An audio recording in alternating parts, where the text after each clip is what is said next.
오래전에 이미 세례 받으신 여러분들, 오늘 본문을 통하여 세례의 영적인 의미가 무엇인지, 또 스승의 주의를 통하여 오늘 이 세례와 관련하여 어떤 하나님의 음성이 들렸는지 한번 상고하겠습니다. 우리에게 주신 말씀 마태복음 3장입니다. 마태복음 3장 13절에서 17절까지의 말씀입니다. 3장 13절에서 17절, 저와 여러분이 교독하시겠습니다. 때에 예수께서 갈릴리로부터 요단강에 이르러 요한에게 세례를 받으려 하시니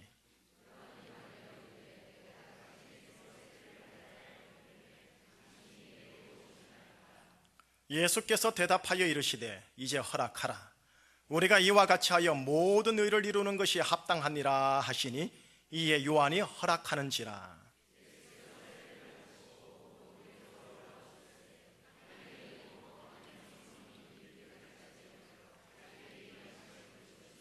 함께요. 하늘로부터 소리가 있어 말씀하시되 이는 내 사랑하는 아들이요 내 기뻐하는 자라 하시니라. 아멘. 내가 누구인지 기억하라 라는 제목으로 오늘 하나님의 말씀 경청하시겠습니다. 오늘은 스승의 주일이면서 부활절 5번째 주일, 그리고 세례 예식까지 있었던 날입니다. 사람은 태어나면서부터 성장하기까지요, 그 인생에게 중요한 영향을 끼치는 두 권위자를 만나게 되어 있습니다. 한 분은 아빠, 아버지입니다. 또 한 분은 교사, 스승입니다. 아버지와 스승이 자녀에게 주는 그 권위의 속성이 천국의 권위이냐 아니면 율법과 지옥의 권위냐에 따라서 자녀와 학생들의 자아상이 달라집니다. 세상을 보는 시각이 달라지며 세상과 문제와 사람의 임하는 자세가 달라집니다. 문제가 하나 있습니다. 아버지와 스승은 별 대수롭지 않게 이야기한 내용이고 까먹고 있는데, 정작 자녀들은 당사자에게 있어서 평생토록 권위자가 자격이 준 그 말과 행실이 의식적이든 무의식적이든 침투되어 잠재되어 있어 그의 삶에 영향을 끼치고 있다는 겁니다. 특별히 5살 이하 어린이에게는 그 모든 사소하게 주는 모든 내용과 말들이요, 잠재의식과 무의식 가운데 다 저장된다는 심리학 저서도 읽어보았습니다. 한 형제가 있습니다. 군사정권 시절, 학교 내 학생의 인권을 생각하는 시절이 아니었습니다. 폭력과 군기가 승하는 시절 때 고등학교를 다녔습니다. 성인이 된 이분께서 하시는 말씀이, 고등학교 때 그는 아주 평범했다고 합니다. 공부를 특출나게 잘하는 것도 아니고 그렇다고 반에서 말썽을 피우는 것도 아닌 그런 존재감 없는 학생이었다고 합니다. 그런데 사소한 잘못으로 그만 어느 선생님에게 붙들리게 되었고, 그 선생님께서는 부러진 당구대로 그 형제 이마를 콕콕 찔러가면서 하신 말씀이, 임마, 내 엄마는 너 낳고도 미역국 먹었지? 라고 했다고 합니다. 설교라 조금 순화하여 표현하였을 뿐입니다. 그때부터 그 학생은 선생님께서 주신 그 말이 지금까지 인생사 속에서 계속 생각나고 그로 인하여 묘한 분노감이 치밀어 올랐다고 합니다. 그때 왜 내가 선생님에게 대들지 못했지 하는 자신의 용기 없음에 스스로의 자멸감도 가지고 있었다고 합니다. 저는 개인적으로 그 형제님이나 선생님도 그 시대 당시의 희생자라고 생각합니다. 하지만 인생의 파괴적인 성향이나 지옥적 성향의 비극적 잔상이 그 형제님에게 지금까지 미치고 있다는 게 큰 비극입니다. 하나님께서 인생을 출생시키심은 무언가 사명이 있고 목적이 있어서인데, 그리고 그 권위자에게 맡긴 것인데, 하나님의 형상을 뿜어내어야 할 최초 권위자들의 연약과 부족으로 인해 자녀들의 목적과 사명은커녕 다른 부족하고 연약한 권위자들을 재생산함으로써 상처 있는 권위자들의 대물림만 있는 실정이 오늘의 현실입니다. 누군가는 이런 지옥 같은 대물림의 끈을 끊어야 하겠는데 누가 무엇으로 이것을 끊어야 한단 말입니까? 이런 차원에서 권위자가 되시는 교사 여러분, 그리고 여기 계신 부모님 여러분, 그리고 개인적인 저 목회자, 오늘 본문에서 세례를 주고 받고 계시는 하나님과 예수님이라는 아버지와 아들의 관계를 함께 살펴보았으면 하는 겁니다. 본문으로 들어가면서 자연스럽게 함께 나누겠습니다. 예수님께서는 자연적 연수로 따지면 33년 짧게 사셨습니다. 이 중 3년만 공적 생애, 곧 공생애를 사시면서 이 땅에 임한 출생의 목적과 사명을 따라 살았었습니다. 인생의 90%는 목적과 사명과 관련이 있는 공생애라 말하지 않습니다. 갈릴리 나사렛 촌구석에서 그냥 다람쥐 쳇바퀴 돌듯이 가족들과 살았을 뿐입니다. 부친 요셉 일찍 돌아가셨다라는 게 신학계의 정설입니다. 그렇다면 장남 예수님께서 가장 역할을 하시고 모친 마리아와 그리고 동생들과 함께 살았을 겁니다. 성경에 기록되기를 적어도 남동생은 4명입니다. 왜 여동생들도 있었다고 성경은 기록하고 있습니다. 30살까지 평범한 몫으로서 어머니와 동생들을 먹여 살리는 다소 기구하면서도 지극히 평범한 인생이었을 겁니다. 인생의 90%를 하나님의 아들이라는 분께서 너무나 재미없고 의미없고 행복하지도 않을 것 같은 반복적인 일상의 일을 감내하고 계십니다. 그리고 나서 30살이 되어 오늘 본문은 시작됩니다. 아니, 인생의 90%를 살고 나서 오늘 본문 마태복음 3장 마태복음의 초반 부분은 시작되어집니다. 자, 이제 13절 우리가 함께 들어가도록 하겠습니다. 13절 읽겠습니다. 때에 예수께서 갈릴리로부터 요단강에 이르러 요한에게 세례를 받으려 하시니, 요한에게 세례를 받으려 하신다라는 말씀으로 시작을 합니다. 요한, 구약 시대의 마지막 선지자입니다. 여인이 낳은 자 중에 가장 위대한 사람이라 칭찬을 들은 사람입니다. 예수님, 하나님의 아들로서 최고의 권위자가 되시지만 지금 현재로서는 갈릴리 나사렛 결손 가정이었을 법한 가장에 불과한 평범한 남성입니다. 그 남성 예수님이 그 당대의 최고의 권위자 세례 요한을 만나게 됩니다. 그리고 그분에게서 지금 세례를 받으시라는 겁니다. 세례 요한의 권위에 순복하겠다라는 상징적인 의식이지요. 자, 이제 최고의 권위자 요한, 최고의 권위자답습니다. 눈설미가 대단합니다. 14절 연이어 함께 읽겠습니다. 요한이 말려 이르되 내가 당신에게서 세례를 받아야 할 터인데 당신이 내게로 오시나이까. 당대의 최고의 권위자라 그런지 진짜 권위자를 알아봅니다. 내가 당신에게 세례를 받아야 할 터인데 어찌하여 당신이 내게로 오십니까? 라는 질문이지요. 자, 묻는 질문에 또 화답을 해야겠지요. 주님께서 화답하십니다. 15절입니다. 시작. 예수님께서 대답하여 이르시되 이제 허락하라. 우리가 이같이 하여 모든 의를 이루는 것이 합당하니라 하시니 이에 요한이 허락하는지라. 번역을 반말로 해가지고 좀 너무 예수님을 권위 있게 묘사한 것 같습니다. 한국 정서로 초면에는 어떻게 해야 합니까? 세례 요한님 허락해 주십시오. 우리가 이와 같이 하여 모든 의를 이루는 것이 합당하지 않겠나이까. 이렇게 번역해야 좀 한국적 정서가 아니겠습니까?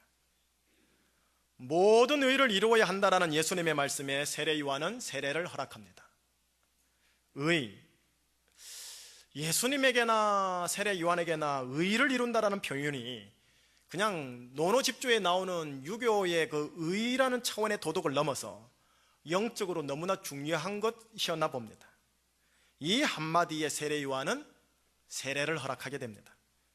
이루어야 할 의를 이루기 위해 하늘의 최고의 권위자가 땅의 최고의 권위자에게 지금 세례를 받습니다. 자, 이제 의를 이루기 위하여 세례를 받는 이 순간, 바로 그때 하늘로부터 소리가 나며 그 소리가 2000년 전에는 예수님을 향한 소리였다면 오늘 2014년 5월 18일 주일 3부 예배 때는 지금 여러분 한 분 한 분을 향한 주님의 음성으로 들으셔야 합니다.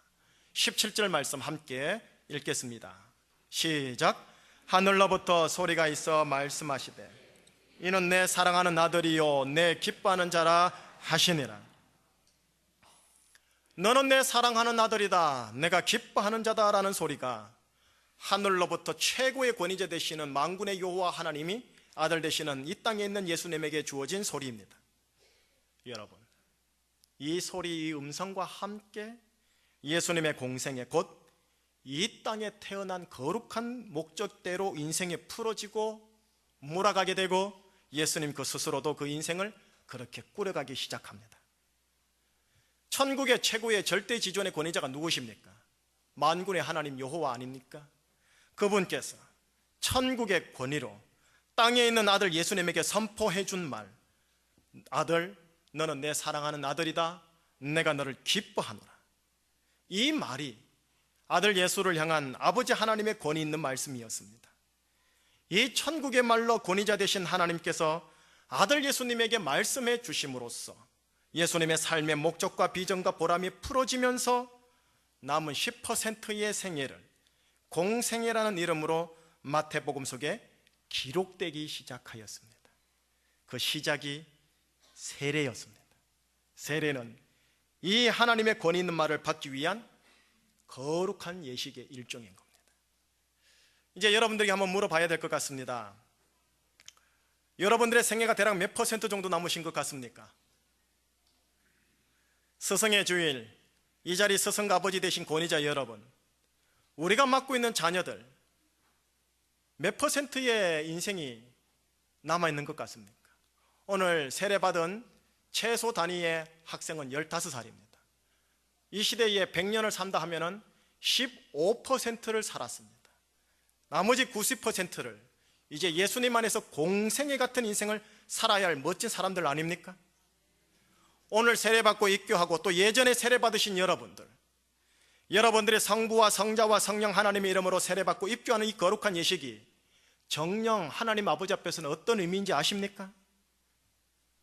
우리의 생애가 얼마 남았든 우리의 생애는 공생애의 삶을 살도록 부름받고 태어난 존재들입니다. 이 시간 세례를 받으신 여러분들을 향하여 최고의 권위자 되신 하나님 아버지께서 여러분들을 향하신 하나님 아버지의 음성으로 세례의 의미를 정확하게 들으셔야 합니다. 그 세례의 의미란, 사랑하는 아들, 너는 예수님 안에서 사랑받는 내 아들이다. 나 하나님의 기쁨이 되는 자녀라. 딸, 너는 예수님 안에서 사랑받는 내 딸이니라. 나 하나님의 기쁨이 되는 공주이니라. 어떤 선생님께서는 어떤 형제를 향해 너희 어머니는 너를 낳고도 미역국 먹었지 하면서 정죄의 말을 하셨지만, 정작 나를 창세전에 택정하신 하나님이라는 분께서는 나의 출생과 아기 때부터 시작하여 성장하는 모든 과정을 하늘에서 바라보시면서 하신 말씀이, 아들, 딸, 너는 내 사랑하는 아들, 딸이다. 내 기뻐하는 자란다. 이 말을 놓치지 않았으면 좋겠구나 라고 하시는 겁니다. 하나님께서는 그 누군가가 하나님 아버지의 하늘의 권위의 이 음성을 사랑하는 사람들에게, 사랑하는 그 자녀들에게 들려주시기를 간절히 바라고 계시는 겁니다. 그래서 하나님이 세우신 최초의 두 권위자가 아버지요 스승인 겁니다. 그리고 목회자인 저는 세례식 있는 오늘, 스승의 주일인 오늘, 은혜 시리즈를 따라 설교하는 이 시점에 이 아버지 하나님의 하늘 음성을 여러분 모두에게 들려드리고 싶습니다. 우리 육신의 아버지가 지난날 나에게 뭐라고 하였던, 나의 스승께서 지난날 나에게 뭐라고 하였던, 자라온 시절 환경이 나를 향하여 뭐라고 하였던, 그 누가 뭐라고 해도 하나님은 여러분들을 어떻게 보시는지 아십니까? 이렇게 보십니다. 아들, 딸, 너는 내 사랑하는 아들이란다, 딸이란다, 내 기뻐하는 자들한다. 이 말을 놓치지 않고 제주 인생 살아주기를 부탁한단다. 어느 드라마에서 들은 대사입니다. 아버지께서 한 아들에게 이렇게 말하더군요. 아들아, 너는 우리 가문의 영광이구나. 그런데 그 아버지께서 다른 자식을 향하여 이렇게 말하더군요. 이놈, 너는 우리 가문의 수치구나. 꼴 보기 싫다. 이렇게 아버지의 양분되는 기준을 가만히 보니 육신의 아버지의 자아중심성이라는 마음에 드느냐 안 드느냐에 달려있더군요. 율법의 권세입니다. 육신의 아버지의 말이 아들을 향하여 한 말이 틀린 말이 아닐 수는 있으나 가문의 수치의 아들을 가문의 영광의 아들로는 바꿀 수가 없습니다. 도리어 정죄감과 죄책감과 분노와 일탈감만 더 키울 뿐입니다. 권위자에게서 율법의 권세에 근거한 말을 듣고 자란 아이들은 자신을 성인이 되어서도 그렇게 봅니다. 자신을 그렇게 보게 한 그 권위자에 대하여 묘한 분노감을 가지고 뾰루지를 드러냅니다.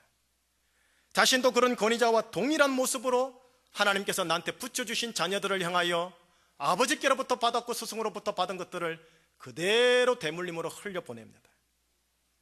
지옥 같은 대물림인 거지요. 바싹 말라 비틀어져 있는 고사 직전의 나무를 살리고 싶다면 일정한 간격을 따라 생명의 물을 쉼없이 반복적으로 주면 됩니다. 비록 있는 생명 미약하더라도 생명의 물만 쉼없이 조금씩 받아내기만 하면 생명이 미세하게 남아나 소생케 되는 일이 자연스럽게 일어납니다. 이것이 자연의 원칙이요 은혜의 원칙입니다. 하나님께서 당신을 바라보는 방식으로 당신을 바라보셔야 합니다. 시공간을 초월하는 영의 눈을 가지신 하나님께서 당신을 예수 그리스도 안에서 의로운 자로 본다고 말씀하셨습니다. 내가 예수 그리스도 이름으로 세례를 받았다면 의로운 자다라고 보신다고 하셨습니다.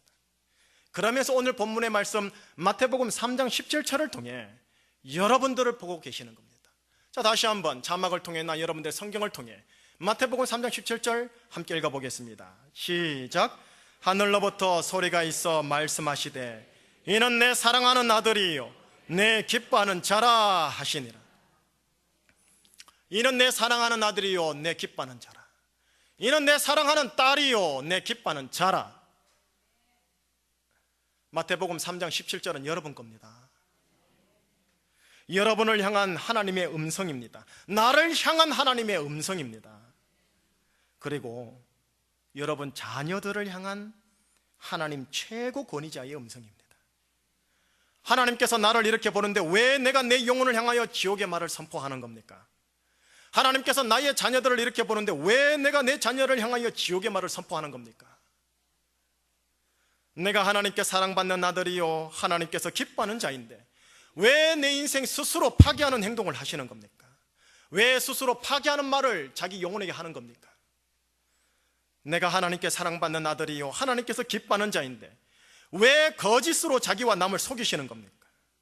왜 음란함과 욕망과 탐심을 그렇게 스스로 은근히 즐기시는 겁니까? 기억해 주세요. 여러분들은 하나님께 사랑받는 자들이요 하나님께서 기뻐하는 자들이라니까요. 그리고 내 자녀들은 하나님께 사랑받는 아들이요 하나님께서 기뻐하는 자인데 성적이 나쁘다고 아빠 엄마 기준에 맞지 않는다고 왜 나가 죽으라고 하는 겁니까? 왜 엄마 아빠를 힘들게 하냐고 악다구니 치면서 아이를 나보다 더한 괴물로 만드시는 겁니까? 내 자녀들은 내 자녀가 아닙니다. 하나님께 사랑받는 자녀입니다. 하나님께서 아주 기뻐하는 자입니다. 그렇다면 거기에 합당하게 대우하는 것만이 부모와 권위자가 해야 할 은혜와 복음적인 처신입니다. 엄한 경고와 매를 들어도 이 은혜와 복음에 근거하여 하나님 들게 하여 주옵소서라고 기도하고 채찍과 막대기를 드셔야 합니다. 여러분, 하나님께서 여러분들을 바라보는 방식으로 여러분들을 계속해서 믿음으로 바라보셔야 합니다. 그래야 바싹 말라 비틀어 버려진 내 영혼, 고사 직전의 내 나무, 그 생명의 물 때문에 여러분들이 언젠가는 미약하기지만 회복되어 거목이 되어집니다. 율법의 세계에서 이런 말을 많이 사용합니다. 당신은 언제나, 왜, 만날, 항상, 결코. 이 단어는 율법 세계에서 가장 빈번히 사용되는 공격적인 용어입니다. 반면 내가 뭐 잘못했다고, 그런 당신은 뭘 잘했는데 나보다 잘한 게 뭐야? 라고 하는 용어 역시 율법의 세계에서 가장 빈번히 사용되는 방어적인 용어입니다. 서서히 결론으로 들어가 볼까요? 여러분들이 예수님 안에 있고 또 있기를 원한다면, 생각 없이 세례를 받았다고 한다면 제가 실상을 가르쳐 드릴게요. 영적 실상을. 마태복음 3장 17절 여러분 겁니다. 여러분들의 가정의 것이며 자녀들의 것입니다. 그러니 오늘 축도받고 나가실 때 딴 건 다 잊어버리시더라도 17절 말씀만큼은 꽉 붙잡고 부족한 김희식 목사 입술을 통한 주님의 음성, 아버지의 음성을 가슴에 새기시고 나가셔야 합니다. 마태복음 3장 17절 함께 마지막으로 읽어보겠습니다. 하늘로부터 소리가 있어 말씀하시되 이는 내 사랑하는 아들이요 내 기뻐하는 자라 하시니라. 어느 저자가 어느 책에서 이런 말을 한 걸 참 인상 깊게 읽었었습니다. 세례와 관련해서요. 예수님께서 세례를 받으시고 아버지의 이 사랑의 음성을 들었습니다. 그러고 나서 4장으로 들어가지요.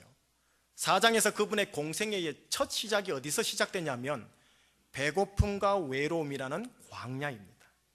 그런데 예수님께서 40일 동안 광야에서 배고픔과 외로움을 이길 수 있었던 그 이유와 능력이 뭐냐 하면 40일 전 세례 받을 때 하나님 아버지께서 아들 예수님에게 해준 말, 아들 너는 내 사랑하는 아들, 내 기뻐하는 자니라는 이 음성 때문이었다고 그러더군요.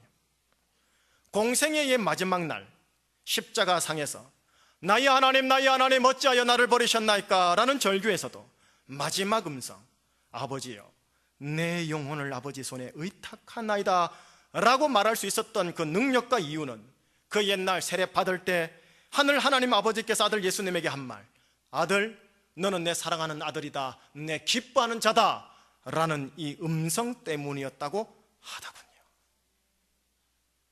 이만큼 권위자가 주는 말, 중요한 겁니다. 어느 목사님께서 권위와 관련된 글을 올린 것을 읽었었습니다. 권위를 세우는 아름다운 방식이 있습니다. 그것은 사랑하는 것이며 사랑을 고백하는 것입니다.